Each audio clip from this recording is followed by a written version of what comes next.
Hello everyone, welcome to online class with Sanjay. ये हमारी physical geography की 5th क्लास है और 4 क्लासें अभी तक हमने कंप्लीट कर ली हैं। तो मैं आपको एक चीज़ बताना चाहता हूँ कि एवरीथिंग इज़ कनेक्टेड। जितनी भी क्लासेज अभी तक हमने की हैं, सारी चीज़ें एक दूसरे से कनेक्टेड हैं। जैसे हमने पहली क्लास में पढ़ा था कि पृथ्वी कैसी है, पृथ्वी का आकार हमने समझा था। फिर हमने देखा कि भौतिक भूगोल हमने किसका पढ़ना है, पृथ्वी का। तो उसके बाद हमने देखा कि मानव ने पृथ्वी को कैसे डिवाइड किया है। मानव ने पृथ्वी को एक काल्पनिक रेखाओं के हिसाब से डिवाइड किया है, जिन्हें अक्षांश और देशांतर कहा जाता है। फिर मैंने बताया कि अक्षांश और देशांतर को निकाला कैसे जाता है, कैसे इनका निर्माण किया गया। उसके बाद हमने महाद्वीपों और महासागरों की स्थिति को समझा कि कौन सा महाद्वीप कहाँ पर है, कौन सा महासागर कहाँ पर है, कौन सबसे बड़ा है, कौन सबसे छोटा है। ये सब चीज़ें हमने पहली क्लास में कंप्लीट की।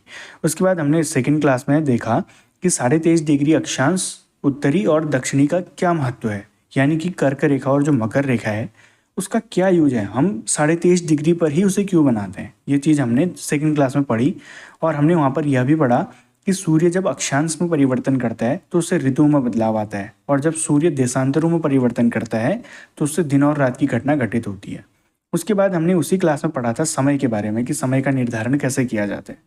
उसके बाद हमने जब थर्ड क्लास ली थी उसमें हमने पृथ्वी को समझा, पृथ्वी की आंतरिक संरचना कैसी है, इस चीज़ को देखा। वहाँ पर हमने 3 चीज़ें पढ़ी कि क्रस्ट, मेंटल और कोर में पृथ्वी को हम डिवाइड करते हैं।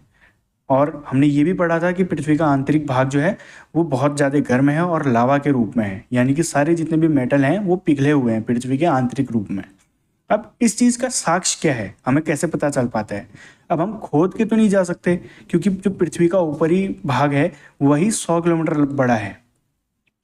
100 किलोमीटर अगर हम खोदेंगे तो हमें सिर्फ ये ठोस भाग ही दिखाई देगा। तो हम कैसे पता लगा पा रहे हैं कि उसके नीचे द्रव के रूप में पृथ्वी है।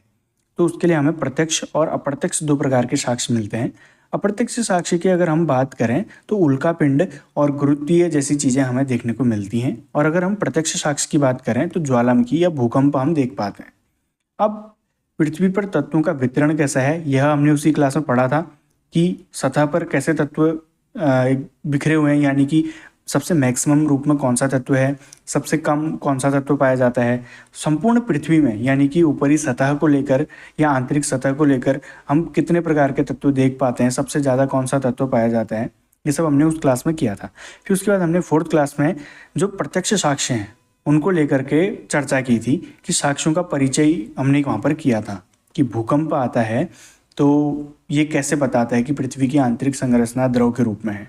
तो हमने भूकंप को पढ़ा था, कितने प्रकार की तरंगें होती हैं, जो फोकस होता है वो क्या होता है, अभिकेंद्र क्या चीज़ है, फोकस से अभिकेंद्र तक 2 प्रकार की तरंगें पड़ी थी, एस वेव और पी वेव, और अभिकेंद्र से एक प्रकार की तरंग पड़ी थी जिसे एल वेव कहा जाता है। कैसे भूकंप आता है, ये सब चीज़ें हमने वहाँ पर देखी थी। ठीक है, तो आज की क्लास में हम देखेंगे कि पृथ्वी बहुत सारी प्लेट्स के रूप में डिवाइड है। जैसे हम इस यहाँ पर देख पा रहे हैं, हमको पृथ्वी तो दिखाई दे रही है, लेकिन यहाँ पर ब्लैक रंग से हम देख पा रहे हैं कुछ डब्बे डब्बे बने हुए हैं। ये एक डब्बा बना है पृथ्वी इंडिया का, एक यहाँ पर बना है ऑस्ट्रेलिया को लेकर के, एक अफ्रीकन प्लेट बनी हुई है, एक साउथ अमेरिकन प्लेट बनी है, एक नॉर्थ अमेरिकन इतनी बड़ी प्लेट बनी हुई है। तो जो हमारी पृथ्वी है वो अलग अलग भूखंड में डिवाइड है, यानी कि प्लेट्स में डिवाइड है, इनको प्लेट्स कहा जाता है। ठीक है, बाहर से हमें देखने में लगेगा कि ये महाद्वीप जो है बस यही प्लेट है, लेकिन नहीं, ये प्लेट्स बहुत बड़ी बड़ी है, 7 बड़ी प्लेटें हैं और 14 छोटी छोटी प्लेट्स हैं। ठीक है, इसमें पृथ्वी डिवाइड है। तो एक वैज्ञानिक आए, अल्फ्रेड वेगनर, सबसे पहले वैज्ञानिक थे जिन्होंने कहा कि जो प्लेट्स हैं वो फ्लो कर रही हैं, यानी कि वो गति कर रही हैं। ये प्लेट्स एक जगह पे स्थिर नहीं है, इनमें गतिशीलता उन्होंने देखी। इसे उन्होंने कहा महाद्वीपीय विस्थापन सिद्धांत। अब महाद्वीपीय विस्थापन सिद्धांत क्या है, यानी कि महाद्वीपीय विस्थापन, इसी से हम समझ पा रहे हैं महाद्वीपों का विस्थापित होना ही महाद्वीपीय विस्थापन है। तो वो जो अल्फ्रेड वेगनर थे वो मौसम वैज्ञानिक थे, उन्होंने 1912 में इस सिद्धांत को प्रस्तावित किया। उन्होंने कहा कि जो पृथ्वी थी वो 225 मिलियन वर्ष पहले एक भूखंड के रूप में थी जिसका नाम पेंजिया था, और सिर्फ एक ही महासागर एग्जिस्ट करता था जिसका नाम पैंथालासा था। फिर 1950 मिलियन वर्ष पहले लगभग यह 2 भागों में डिवाइड हो गया, एक लॉरेंसिया और एक गोंडवाना। क्योंकि ये प्लेट गतिमान है तो ये 2 भागों में टूट गया। एक लॉरेंसिया में टूटा और एक गोंडवाना में टूटा, और इसके बीच में जो पानी भरा उसको टैथिस सागर कह दिया गया। ठीक, उसके बाद 100 मिलियन वर्ष पहले लगभग सभी कॉन्टिनेंट एक दूसरे से दूर होने लगे, यानी कि नॉर्थ अमेरिका अलग हो गया और यूरोप एशिया अलग हो गया, साउथ अमेरिका अफ्रीका से अलग हो गया, और इंडिया ने गति करना शुरू कर दिया नॉर्थ की तरफ। इंडिया पहले गोंडवाना लैंड का हिस्सा है, जो मैंने यहाँ पर सर्कल किया है वो इंडिया है, जो गोंडवाना लैंड है यानी कि साउथ में जो स्थित है कॉन्टिनेंट उसका हिस्सा था। फिर समय के साथ इंडिया ने नॉर्थ की ओर ट्रैवल करना शुरू किया। 100 मिलियन वर्ष पहले इंडिया ने नॉर्थ की ओर ट्रैवल करना शुरू किया, और वर्तमान में अगर हम देखें तो north America, south America, Europe, Asia, India, Africa, Antarctica, Australia हमें अपनी जगह पर दिखते हैं, लेकिन ये यहाँ पर स्थिर नहीं है, ये अभी भी गतिमान है। ठीक है, ये चीज़ हमने देख ली है। इसके बाद हम देखते हैं पेंजिया सबसे पहले था, वो नॉर्थ में लॉरेंसिया और साउथ में गोंडवाना, दो लैंड में टूटा। यहाँ पर मैंने दिखा रखा है, ये लॉरेंसिया है, ये गोंडवाना है, बीच में टैथिस सागर आ गया है। ठीक है, धीरे धीरे महाद्वीपों का निर्माण प्रारंभ हो गया। इसके क्या साक्ष्य हैं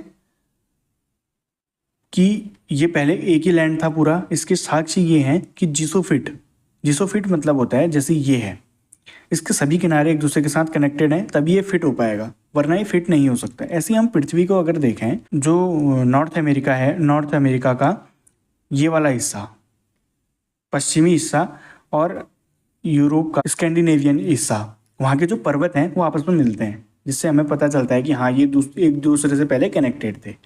उसके बाद हम देखें अफ्रीका में एक गोल्ड माइन मिलती है जिसको गिनी गोल्ड माइन कहा जाता है, वो साउथ अमेरिका के ब्राज़ीलियन गोल्ड माइन से मिलती जुलती है। तो हम इस चीज़ को देख करके समझ सकते हैं कि पहले एक ही हिस्सा रहा होगा, तभी जैसा गोल्ड यहाँ मिल रहा है सेम वैसा ही गोल्ड, वैसी ही खदानें यहाँ भी मिल रही हैं ब्राज़ील में। ठीक है, और हम अगर देखें ये वाला हिस्सा साउथ अमेरिका का, ये वाला हिस्सा अगर देखें तो ये अफ्रीका के ये वाले हिस्से से बहुत ज़्यादा सिमिलर है। अगर इसको यहाँ पर लेके जाएं तो इसमें फिट हो जाएगा। इससे हमें पता चलता है कि ये आपस में पहले कनेक्टेड था। उसके बाद हम देखें कि साउथ अमेरिका के जो साउथर्न पार्ट में हमें अवसाद देखने को मिलते हैं, भारत में जो हमें चट्टानें देखने को मिलती हैं, या ऑस्ट्रेलिया में हमें जो चट्टानें देखने को मिलती हैं, वो अंटार्कटिका की चट्टानों से बहुत ज़्यादा मिलती हैं। वहाँ के सेडिमेंट, सभी जगह के सेडिमेंट आपस में मिलते हैं, यानी कि उनकी जो संरचना है वो एक जैसी है। तो जिससे हमें पता चलता है कि पृथ्वी पहले जो थी आपस में कनेक्टेड थी, समय के साथ इन प्लेटों में गति हुई और ये एक दूसरे से दूर होती गई। इसका कारण उन्होंने क्या बताया, विस्थापन, यानी कि ध्रुवीय बल। विस्थापन क्यों हो रहा है, ये क्यों प्लेट्स गति कर रही हैं, तो उन्होंने बताया कि ध्रुवीय बल, ध्रुव प्लेट्स को खींच रही हैं एक दूसरे की तरफ, यानी कि नॉर्थ प्लेट ऊपर की तरफ खींच रही है और साउथ प्लेट नीचे की तरफ। जो प्लेट नॉर्थ की ओर जा रही है वो ऊपर की ओर नॉर्थ हेमिस्फीयर में रह रही है, और जो प्लेट को साउथ हेमिस्फीयर खींच पा रहा है वो साउथ में जा रही है। तो उन्होंने गुरुत्वीय बल बताया। दूसरा उन्होंने बताया, अनुमान लगाया कि चंद्रमा और सूर्य का बल जो है वो प्लेट को गति करने में मदद करता है, लेकिन सिद्ध नहीं कर पाए कि यह सत्य है। ठीक है, उसके बाद हमें पर इतना जरूर पता चल गया कि अर्थ स्टेबल नहीं है, धरातल गति कर रहा है। ठीक है, उसके बाद दूसरे साइंटिस्ट आए जिनका नाम था आर्थर होम्स। इन्होंने 1930 में अपना सिद्धांत प्रतिपादित किया जिसे संवहन धारा सिद्धांत कहा जाता है। इनका कहना था कि पूरा मेंटल संवहन धारा के कारण गति करता है। ठीक है, पूरा मेंटल जो भाग है, पृथ्वी का ऊपरी भाग क्या हो गया, क्रस्ट, उसके नीचे मेंटल, यानी कि वो जो मध्य वाला भाग है पृथ्वी का वो गति करता है। संवहन धारा है तो एनर्जी उसको कहाँ से मिलती है, रेडियो एक्टिव पदार्थ पृथ्वी के अंदर बहुत ज़्यादा मात्रा में पाए जाते हैं, जिस कारण तापांतर होता है और संवहन धारा बनती है। तापांतर मतलब होता है जो हाई टेम्परेचर है वो लो टेम्परेचर की ओर फ्लो करना शुरू कर देता है, जिस कारण जो पृथ्वी का मेंटल वाला भाग है वो गति करता है। मेंटल भाग गति करता है जिस कारण प्लेटें भी खिसकती हैं, क्योंकि प्लेटें जो हैं वो मेंटल से कनेक्टेड है, बिल्कुल जुड़ी हुई हैं। तो जैसे ही मैग्मा आंतरिक रूप से गति करेगा तो वैसे वैसे प्लेटें गति करेंगी। ये सिद्धांत किसने दिया था, आर्थर होम्स ने 1930 में। उसके बाद आया सागर नितल प्रसरण सिद्धांत। इसको किसने दिया, हैरी हेस। इन्होंने कहा पृथ्वी पर महाद्वीप ही विस्थापित नहीं हो रहे, यानी कि उन्होंने कहा कि सिर्फ महाद्वीप विस्थापित नहीं हो रहे, महासागर भी विस्तार कर रहे हैं अपना। महाद्वीप तो विस्थापित हो रहे हैं लेकिन महासागर अपना विस्तार कर रहे हैं। इन्होंने कहा कि मैग्मा महाद्वीप को विस्थापित नहीं करता, बीच में भ्रंश यानी कि फॉल्ट आ जाते हैं महासागरों के और पानी भर जाता है, तालाब, नदी, सागर और महासागर बन जाते हैं। जैसे हम यहाँ पर देखते हैं, पूरा पेंजिया था, ये 2 भागों में विभाजित हुआ, तो धीरे धीरे यहाँ पर पानी भर गया। तो उन्होंने यही चीज़ बताया कि कैसे जब महाद्वीप अलग होते हैं तो वहाँ पर पानी भरता है, सबसे पहले तालाब बनती है या फिर नदी का निर्माण होता है, फिर वो बड़े सागर के रूप में परिवर्तित होती है और धीरे धीरे जब वो पूरा विभाजित होता है तो पूरा महासागर बन जाता है। उस चीज़ को यहाँ पर उन्होंने समझाया था। अब सी फ्लोर स्प्रेडिंग क्या चीज़ है?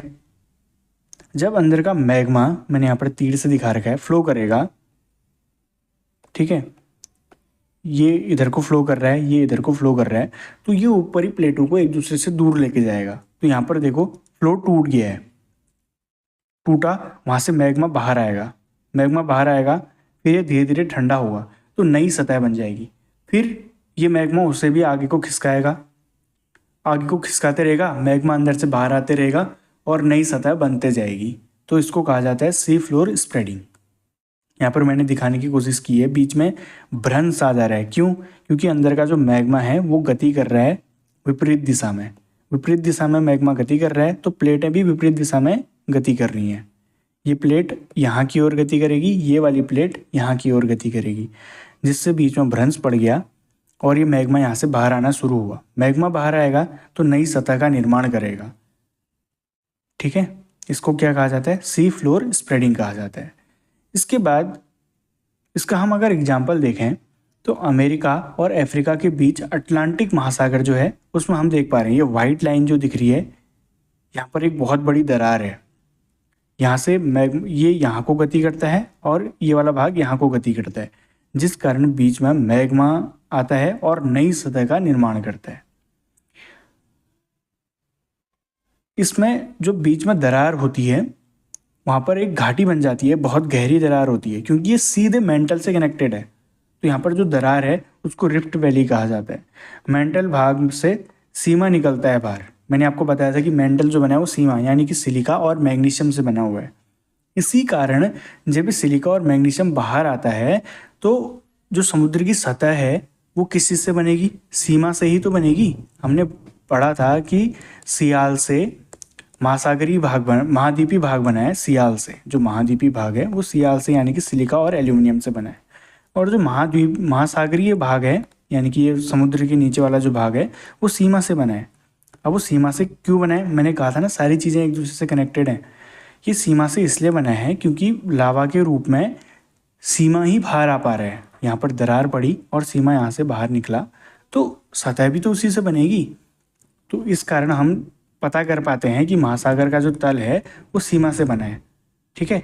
आज की क्लास में हमने 3 या 4 सिद्धांत पढ़ दिए हैं। अगली क्लास में हम पढ़ेंगे प्लेट टेक्टोनिक सिद्धांत, ठीक है। अगर आपको क्लास पसंद आई है तो इस क्लास को लाइक, शेयर, कमेंट जरूर करना, लोगों को बताना इस क्लास के बारे में और सभी लोगों के साथ शेयर करना।